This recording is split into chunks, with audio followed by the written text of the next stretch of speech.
did your tryout begin? I want somebody to give me that answer. Somebody, speak up. When you woke up this morning, what else? When you started training, young men, your tryout started when you took your first breath. Welcome to another episode of a different basketball podcast. I'm Jordan Mount. I'm joined today by Anthony Estes. Anthony, man, how you doing? How you doing, Jordan, man? Thank you for having me.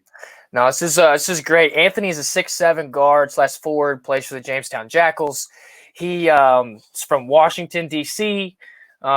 He has an incredible story. He's, we spoke this past weekend. Absolutely amazing story, man. And so, Anthony, I just want to start off. I know Jamestown, New York is pretty famous. Roger Goodell's from there. Lucille Ball is from there, who was a famous comedian back in the day. How do you like living in Jamestown? Jamestown, pretty cool place to stay.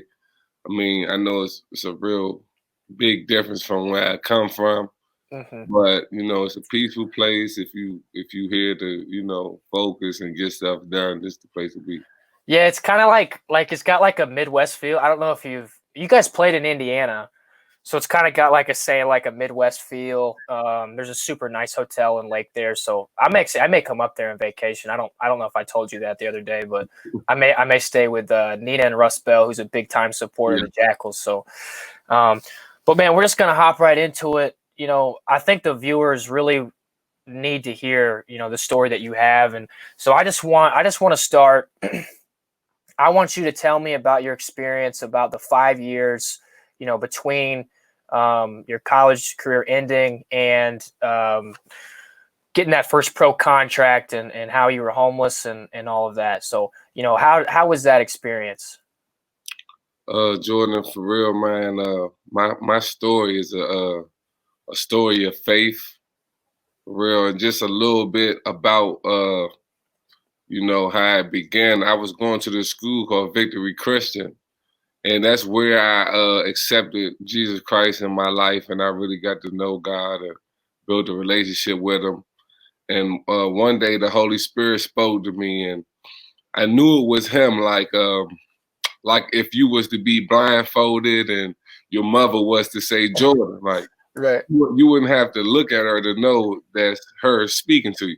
Mm-hmm. And it was as simple as that, like far as me knowing it was him. And, the Holy Spirit told me, Anthony, you're going to the league. And when you get there, tell your story and give me all the credit. So I never really, I don't have a problem, like, telling my story, and Jordan, the crazy thing is I never graduated from college. Have you ever thought about going back?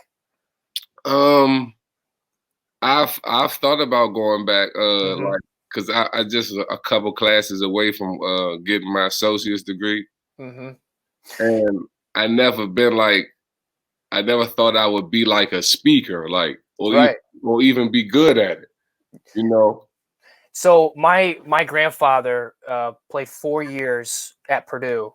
He was a All-American and went to the national championship and played in the ABA back in the day. And he doesn't even have his degree, and that was like the big thing with me. I'm going to be the first one to have a bachelor's degree. I was the first one with a college degree, and I got my associate's, and that was a huge deal. And so, I mean, you putting a college degree on your resume that would top. I mean, that's amazing. Right. What would you major in? Like, what was your major when you're at your JUCO? I was really undecided. I was just doing general studies, because mostly the coaches just wanted me to play. So right, I just was taking classes just to right, get on the court. What was your? Do you have a favorite class? I always was real good in math. Like, I was good in numbers, good in remembering numbers. That was sort of my thing. Good thing.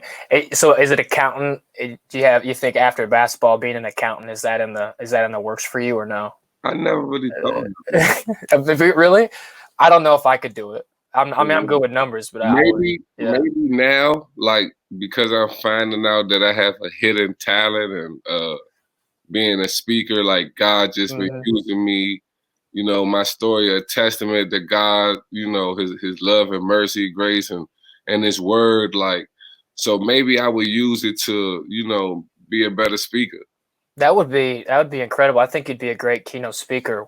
Tell me about. I know you sent me some things earlier, and you had the mustard seed, you know, the hope of a mustard seed highlighted, you know, in your text that you sent me, man. Tell me a little bit about, you know, having the hope of a mustard seed and you know, something along those lines.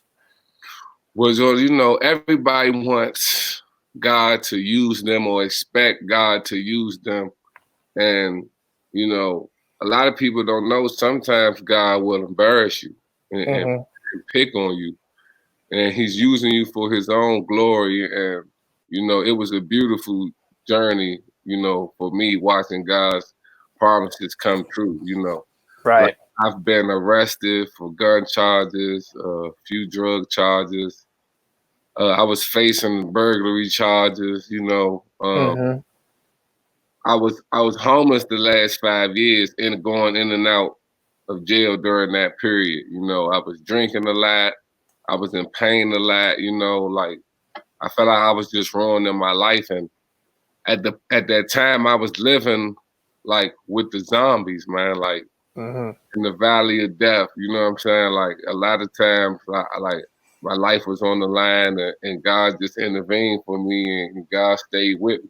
You know what I mean? I think that the mustard seed, you know, example is really powerful. When I had a coach in high school, my senior year, give me a little like hourglass with a mustard seed in it, and I've kept it ever since. It's in my room right now. Like, you know, I just think that that resonated with me. You know, just having the hope of a mustard seed and the faith, you know, the size of a mustard seed, Right.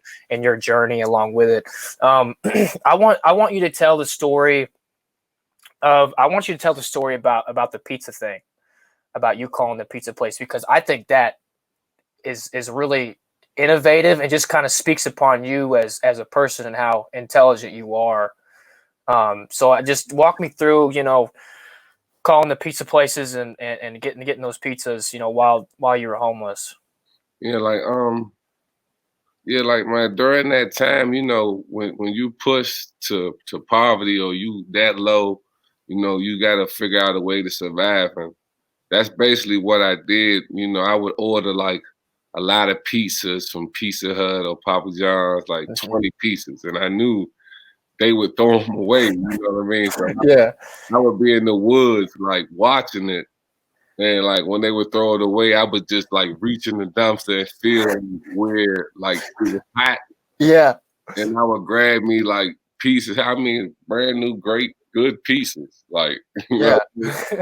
But, That's innovative. I mean, yeah. I think I told somebody that story last night, and they're like, "I may do that tonight." Like, I may go do that tonight. That's good, man. But so you decide that, you know, you're homeless, and you say, okay, you know, it's time to follow my dream. It's time to really, you know, tell me about, you know, the library and you know, those pickup games you went to, and then you going and going to the library. Jordan, man, that just go back to like what you were saying earlier about having the faith of a mustard seed, and that's usually how it was for me. Like when I was at Victory, like just to give you some type of base of why I say my story is a story of faith, is because, you know, when I told you God spoke to me, he told me I was going to go to the league and to tell my story. Sometimes, you know, God blinds you, and he chooses to blind you on purpose because he wants you to walk by faith and not by sight. You know, even the Bible say, truly I tell you, if your faith is like a grain of a mustard seed, you know, you can move mountains. And God said, if you move to the mountain and move from here to there, and it will move, and nothing will be impossible for you. You know what I'm saying? And when you dealing with a seed, like when you deal with seeds, a seed got to be buried first, though. A lot of people forget that. Like a seed must be buried in total darkness first to reach its full potential. And you know, me and my relationship with God was difficult because I used to always ask, why me? Like, why you doing this to me? What did I do to deserve this? And why did you pick me to, go through all of this for your glory? And God just simply answered me like, who else but you? Right. And I think that's powerful. Right. Who else but me, could deal with this, and who else but me could go to Vegas and not sleep a whole night and be able to play at that high level in the morning. So you went to the combine in Vegas. You went to international combine, and the Magleys, David and Evelyn, who the CEO and president of TBL, are there. They have all these Euro scouts. So you flew out to Vegas, and you slept on the street, right? Yeah. Slept on the street. So you got your ticket out to Vegas. You paid your way to get into the combine. You're. Now, actually, I didn't pay to get into the combine. Oh, okay.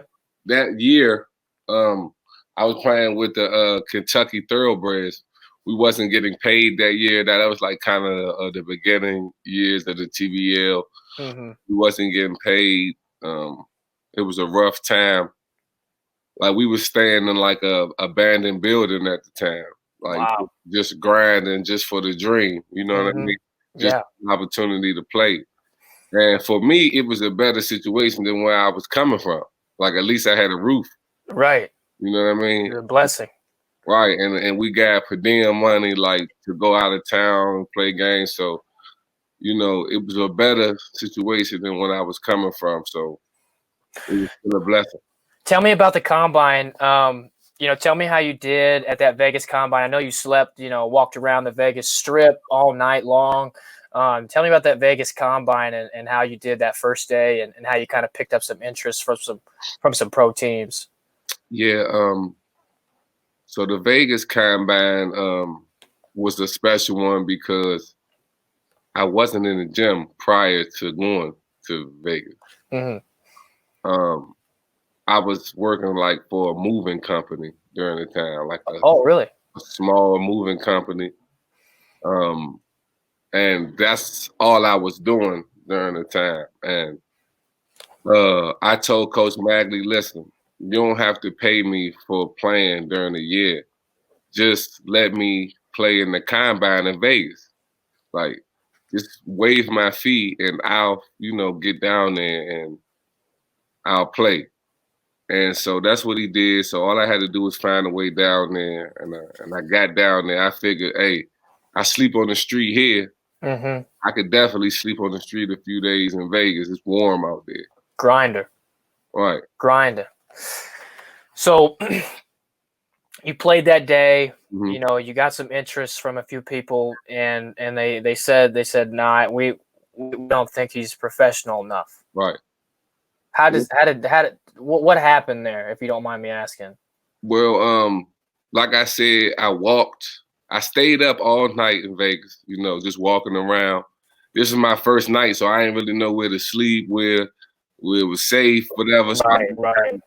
Stayed up all night, and this had to be like 6:30 in the morning. I walked into the Denny's to get on the Wi-Fi. I Googled the gym. One of the waitresses, they just gave me like some cups of water, and I kind of like I walked from the Denny's to the gym, and when I walked in the gym, I just laid out on the floor. Like, I was tired. My legs was like killing me from walking all night. You know what I mean? Yeah. So I walked all night. I got in the gym. I just laid down on the ground, like I passed out, and the people was looking like, man, he unprofessional already. I could just admit, like, I look crazy, Yeah.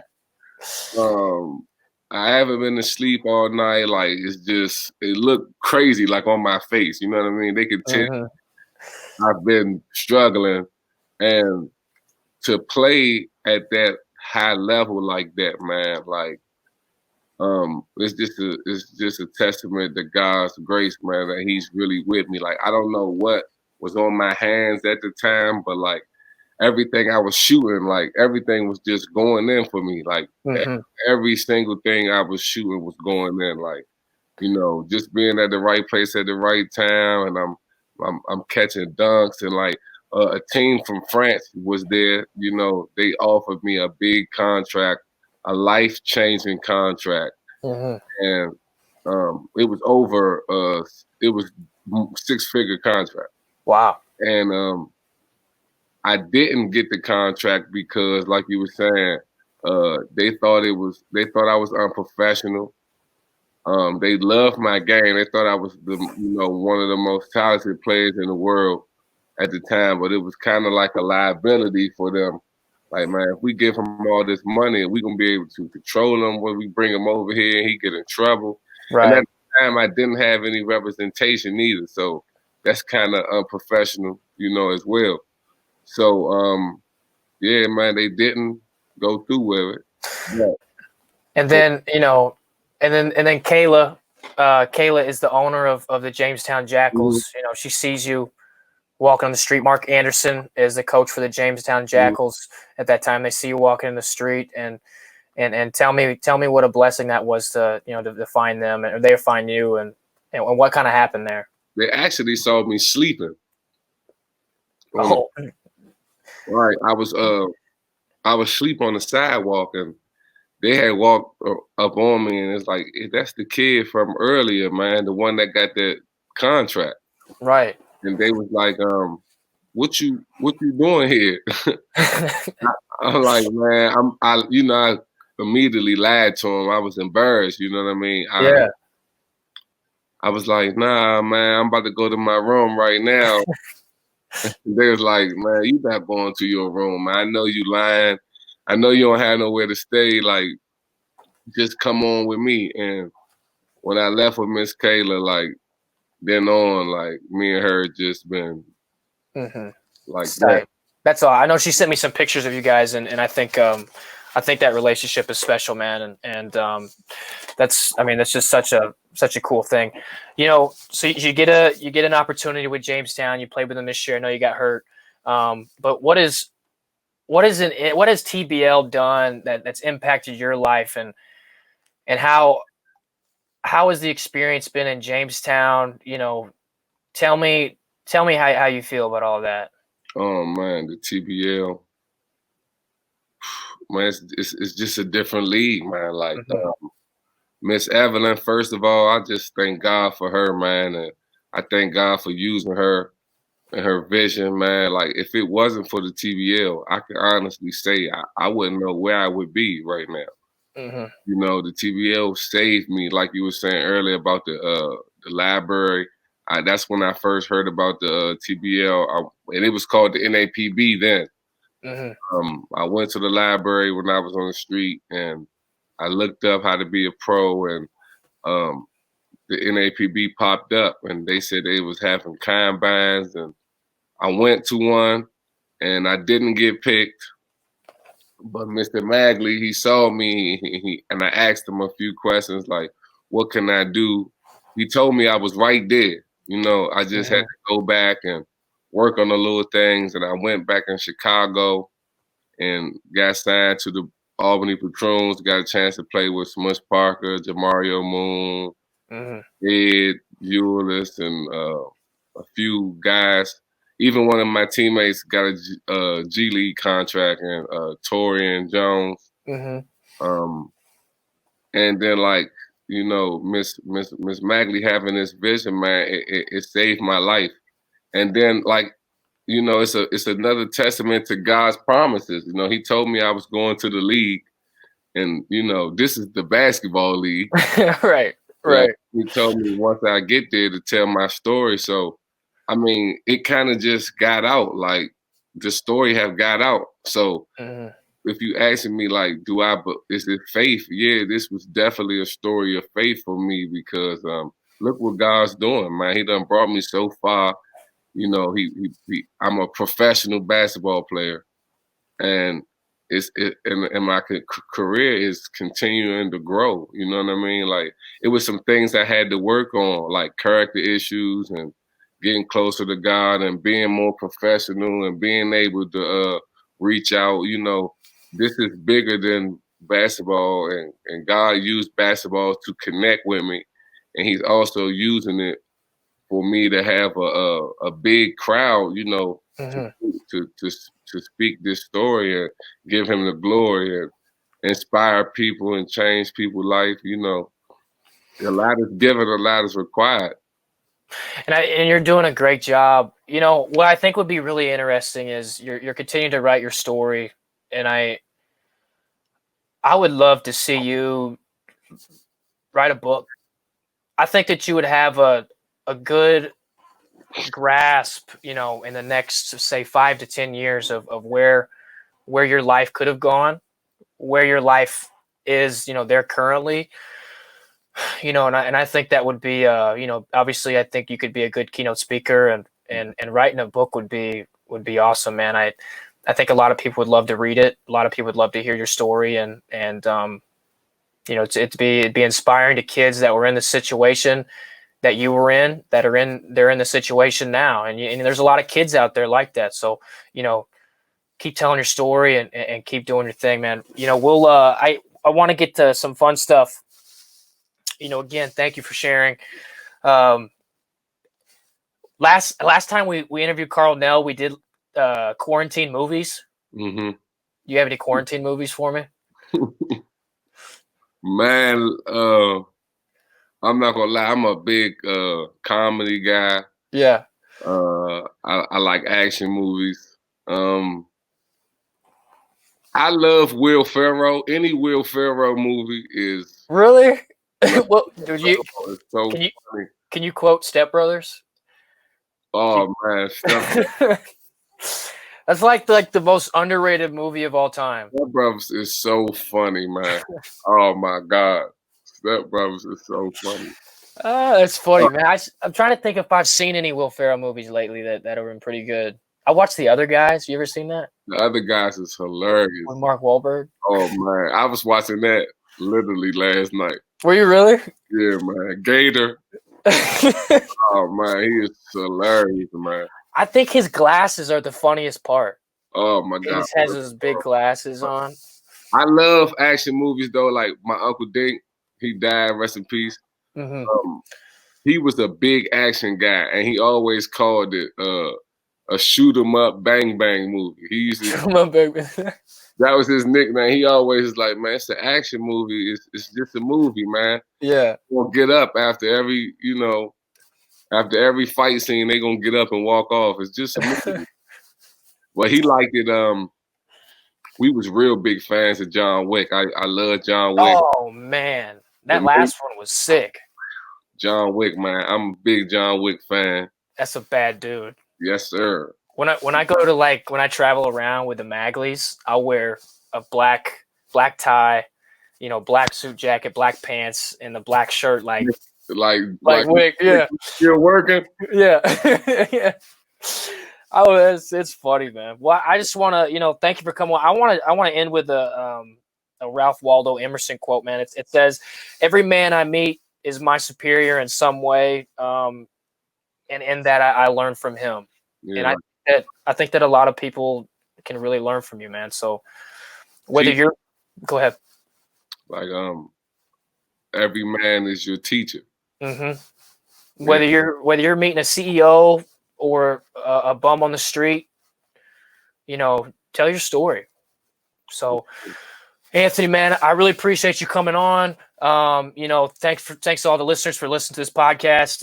You can get it anywhere you know your podcasts are offered, and you know, thank all the fans and TBL and Mr. and Mrs. Magley and Anthony again. Thank you so much.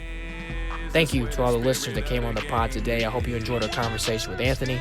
If you want to check us out on Instagram, Twitter, Facebook, YouTube, LinkedIn at The Basketball League.